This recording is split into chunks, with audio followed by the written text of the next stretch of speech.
నెల్లూరులో జరిగిన డివిజన్ల పునర్విభజనపై సర్వత్రా విమర్శలు వస్తున్నాయి. అటు రాజకీయ పార్టీల నుంచి కూడా అభ్యంతరాలు వెల్లువెత్తుతున్నాయి. ఏకపక్షంగా విభజన జరిగిందని తప్పుపడుతున్నారు. దీనిపై వైఎస్ఆర్సీపీ నాయకులు కోర్టుకు వెళ్లే ప్రయత్నాల్లో ఉన్నారు. ఒకవేళ అదే జరిగితే అధికార పార్టీ నాయకుల దూకుడుకు అడ్డుకట్టపడే అవకాశాలు కనిపిస్తున్నాయి. నెల్లూరు మున్సిపల్ కార్పొరేషన్ పరిధిలో ప్రస్తుతం 54 డివిజన్లున్నాయి.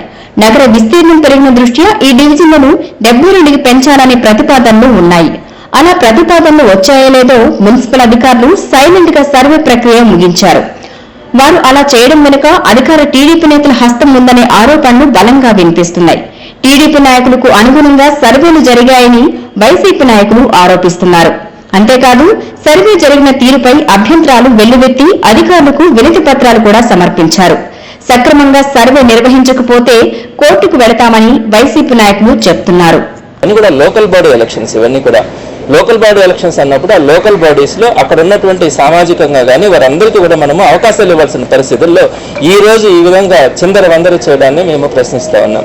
దీనికి ఈ రోజు కమిషనర్ గారికి కూడా సుమారుగా 10 పాయింట్లతో ఆయనకు ఒక రిప్రజెంటేషన్ కూడా ఇవ్వడం జరిగింది. నాతో పాటుగా డివిజన్ ఇన్ఛార్జెస్ కానీ కార్పొరేటర్లు కానీ వారందరూ కూడా అక్కడ ఉన్నటువంటి సమస్యలు కానీ ఏ విధంగా ఆ డివిజన్స్ ని ఇబ్బందులు పడతా ఉండే వాటన్నిటిని కూడా వాళ్ళ రిప్రజెంటేషన్స్ కూడా ఇవ్వడం జరిగింది. ఒకవేళ కాదు కూడదు అని చెప్పి మంత్రి గారు కనుక ఏకపక్ష నిర్ణయం తీసుకొని దీన్ని అమలు చేయాలని కనుక ముందుకెళ్తే తప్పకుండా కూడా చెప్తా ఉన్నాం, న్యాయస్థానాన్ని ఆశ్రయించడం కూడా జరుగుతుంది. ఎటువంటి పరిస్థితుల్లో ప్రజలకు అన్యాయం జరిగే విధంగా మీరు కనుక ముందుకెళ్తే మాత్రం దాన్ని ఎదుర్కొనే తనకు వైఎస్ఆర్సీపీ మాత్రం సిద్ధంగానే ఉంటుంది.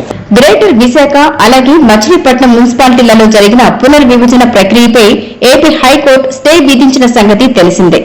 ఇదే క్రమంలో వైసీపీ నేతలు కోర్టుకు వెళ్లి పునర్విభజన ఆపగలిగితే ఆశావహులకు అడ్డుకట్ట పడ్డట్లే.